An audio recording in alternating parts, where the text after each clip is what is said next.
جی بسم اللہ ماکثین فیہ ابدا، رہیں گے اس میں۔ سورہ کہف چل رہی ہے۔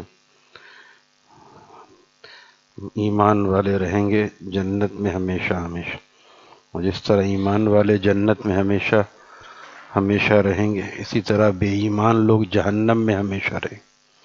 اللہم احفظنا منہ۔ اور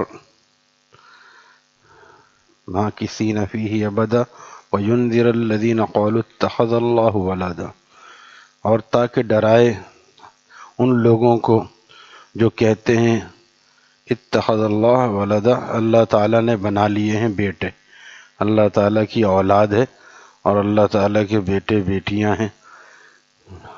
مشرکین مکہ اور ان میں سے بہت سوں کے عقیدے یہ تھے، اور بعد میں عیسائیوں کا بھی عقیدہ بن گیا کہ نعوذ باللہ عیسیٰ علیہ السلام اللہ کے بیٹے ہیں، اور بعض کہتے ہیں مریم، حضرت مریم اللہ کی اہلیہ ہیں، نعوذ باللہ۔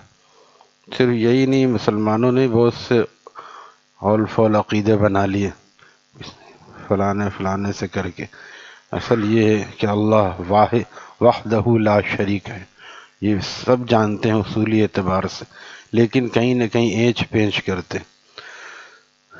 وَيُنذِرَ الَّذِينَ قَالُوا اتَّخَذَ اللَّهُ وَلَدًا، تاکہ وہ ڈرائے نبی علیہ السلام کی طرف کہ کس سے، جو ان لوگوں کو جو کہتے ہیں اللہ نے اللہ کی اولاد ہے۔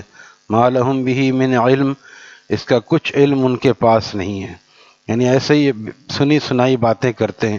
وَلَا لِآبَائِهِمْ، اور نہ ان کے باپ دادوں کے پاس اس کا علم تھا، بس جو انہوں نے سنا وہی کہنے لگے۔ کبرت کلمۃ تخرج من افواہہم، بہت بڑی بات ہے جو اپنے منہ سے نکالتے ہیں۔ منہ، افواہہم منہ کی جمع ہے، فمن کہتے ہیں منہ کو۔ کبرت بہت بڑی بات ہے، بہت بڑا کلمہ ہے، کلمۃ تخرج جو نکالتے ہیں، جو ان کے منہ سے نکلتا ہے، یہ کلمہ بہت برا اور بہت بڑا کلمہ ہے۔ یعنی ایسی بات کہنا کہ اللہ تعالیٰ کی اولاد ہے، بہت ہی نازیبا بات ہے، جس سے جو ایمان تو مل ہی نہیں سکتا، عذاب ملے گا۔ تخرج من افواہہم ان یقولون الا کذبا، ان یقولون، وہ لوگ نہیں کہتے مگر جھوٹی بات کہتے ہیں، یعنی جو بات بھی ہے ساری ان کی جھوٹی ہے، جھوٹ بکتے ہیں یہ لوگ۔ فلعلک باخع نفسک، ان حالات کو دیکھ کر نبی علیہ السلام بہت زیادہ فکر مند تھے، کیسے یہ لوگ ہدایت پہ آئیں گے، کیسے یہ لوگ ہدایت پہ آئیں گے۔ بہت آپ کو اس کا غم تھا، اتنا غم کہ اللہ تعالیٰ آپ کی حالت دیکھ کے فرما رہے فَلَعَلَّكَ بَاخِعٌ نَفْسَكَ عَلَىٰ آثَارِهِمْ، شاید کہ آپ اپنے آپ کو آپ اپنی جان تلف کر لیں گے، عَلَىٰ آثَارِهِمْ، ان کے پیچھے، ان لوگوں کے پیچھے۔ کس لیے؟ إِن لَّمْ يُؤْمِنُوا بِهَذَا الْحَدِيثِ أَسَفًا، کہ اگر یہ ایمان نہیں لاتے اس حدیث سے، اس یعنی قرآن کریم پر، اللہ تعالیٰ کی کتاب پر، تو آپ افسوس کی وجہ سے کیا اپنی جان تلف کر لیں۔ آپ کو کتنی فکر ہے امت کی، ان لوگوں کی جو مان نہیں رہے، جو مان رہے ان کی تو فکر تھی ہی، جو مان نہیں رہے اس وجہ سے کہ وہ جہنم میں جائیں گے، آپ کو اتنی فکر تھی کہ آپ اس طرح فکر مند تھے، گویا اللہ تعالیٰ فرما رہے ہیں کہ آپ اپنی جان لے لیں گے، اس کی وجہ سے آپ اپنی جان تلف کر لیں گے کہ اگر یہ ایمان نہیں لاتے، تو افسوس کی وجہ سے اور اس غم کی وجہ سے، یہ غم نبوی ہے، اس کو ہمیں بھی اپنانا چاہیے۔ اس درجے کا نہ صحیح کسی درجے کا تو ہو کہ میرا بھائی بھی جہنم سے بچ جائے، میری اہلیہ بھی بچ جائے، میرے دوست بھی بچ، جہاں جائے یہ فکر رہے۔ جب یہ فکر غالب آ جاتی ہے تو پھر اللہ تعالیٰ نقش تبدیل فرما دیتا ہے۔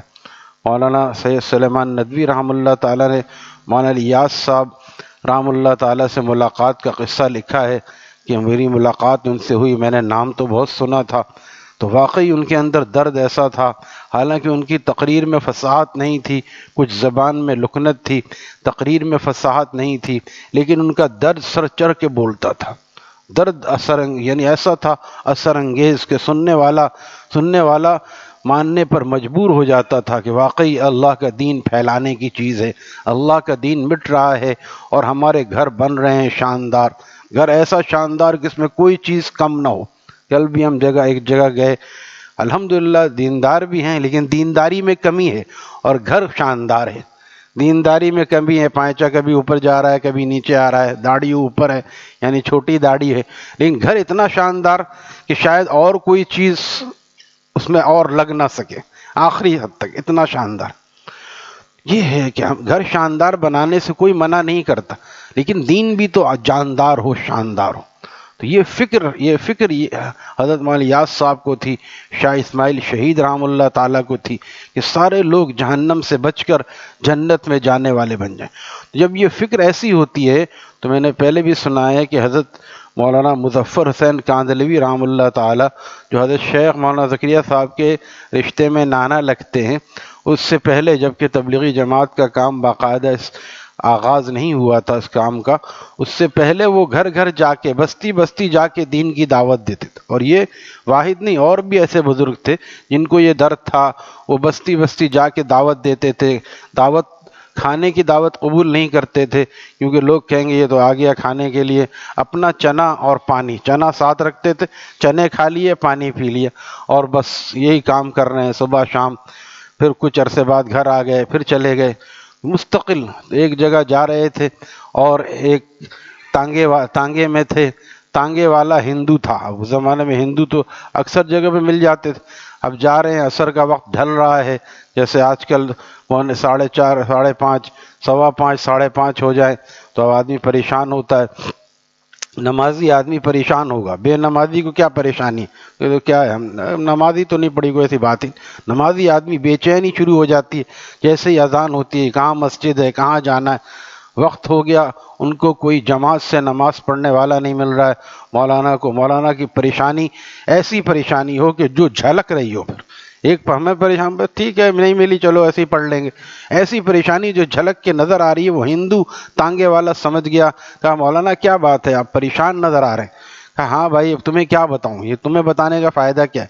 اس نے کہا بتائیں تو صحیح، ہو سکتا ہے میں آپ کی پریشانی بانٹ دوں۔ تو حضرت نے فرمایا بھائی میں نے کبھی بغیر جماعت کے نماز نہیں پڑھی، اور آج کوئی ہمارا مسلمان نظر نہیں آ رہا ہے، لگتا ہے مجھے اکیلے ہی نماز پڑھنی پڑے گی۔ اب دیکھیے اس کو کہتے ہیں فکر اور کڑھن۔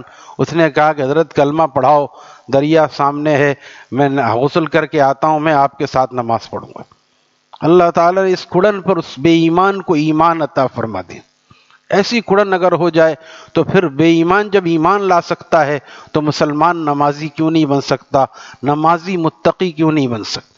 ہمارے اندر کڑن کی کمی ہے، اس کڑن کی کمی ہے، لیکن اعتدال کے ساتھ، اسی لیے بڑوں کے پیچھے چلے، آگے اکیلے چلے گا تو لوگوں کو پریشان کرے گا۔ اس لیے ایک اجتماعی کام ہو رہا ہے، اس میں جڑے، اور انفرادی اعتبار سے جس کو ہو سکتا ہے، جس طرح ہو سکتا ہے، اس کی رہنمائی کرے طریقے کے ساتھ۔ جو سنتا ہے، جو نہیں سنتا، اس سے بحث بازی کی ضرورت نہیں۔ اولاد بھی نہیں سنتی، ہماری بیوی بھی نہیں سنتی، سب سن سکتے ہیں، ہمارا عمل خود کمزور ہے، اس لیے ہم کہنے کے قابل نہیں۔ اس کے لیے اپنے عمل کو بھی مضبوط کرنا پڑے گا، اور اس فکر کو اوڑھنا پڑے گا کہ میری ذات سے میرے اللہ کا دین پھیل جائے، میری ذات سے میرے اللہ کا دین پھیل جائے۔ جس دین پر صحابہ کی گردنیں کٹیں، جس دین پر اللہ کے لاڈلے رسول کا خون بہا، اس پہ میرا پسینہ بہہ جائے، کچھ پیسہ خرچ ہو جائے، کوئی دو بول کہہ کے کوئی اللہ والا بن جائے تو میرا بھی اس میں حصہ پڑ جائے۔ اس لیے فرمایا سرسبز و شاداب رہے، آپ نے دعا دی، سرسبز و شاداب رہے میرا وہ امتی جو میری بات سنے اور اس کو آگے پہنچائے۔ لہذا اس فکر کو اوڑھنا چاہیے، بتائیں، سنتوں کو عام کریں کہ ہمیں مسواک کرنا چاہیے، ہمیں نبی علیہ السلام کی سنت کو، اب یہ کہو تو برا تو لگتا ہے، الحق مرن، حق تھوڑا سا کڑوا ہوتا ہے، لیکن اس کو طریقے سے کہنے کی ضرورت۔ اب جیسے ان بزرگ نے فرمایا بھائی تم میرے ساتھ رہتے ہو، ذرا دیکھ لیا کرو میرا پائنچہ، بعض دفعہ میری عمر زیادہ ہو گئی ہے، وزن بھاری ہو گیا ہے، پائنچہ نیچے کو آ جاتا ہے، ذرا ایسا ہو تو مجھے بتا دیا کرو۔ اب وہ کہنے شرمندہ ہو گئے، حضرت آپ کا پائنچہ نیچے کیوں آتا، میرا ہی رہتا ہے، آپ انشاءاللہ آج کے بعد سے آپ نہیں دیکھیں۔ طریقہ ہوتا ہے، ہر ایک کو دعوت دینے کا طریقہ ہوتا ہے۔ اللہ تعالی ہمیں یہ فکر اوڑھنے کی توفیق عطا فرمائے۔ الحمدللہ رب العالمین، والصلاة والسلام علی رسولہ النبی الامی الکریم۔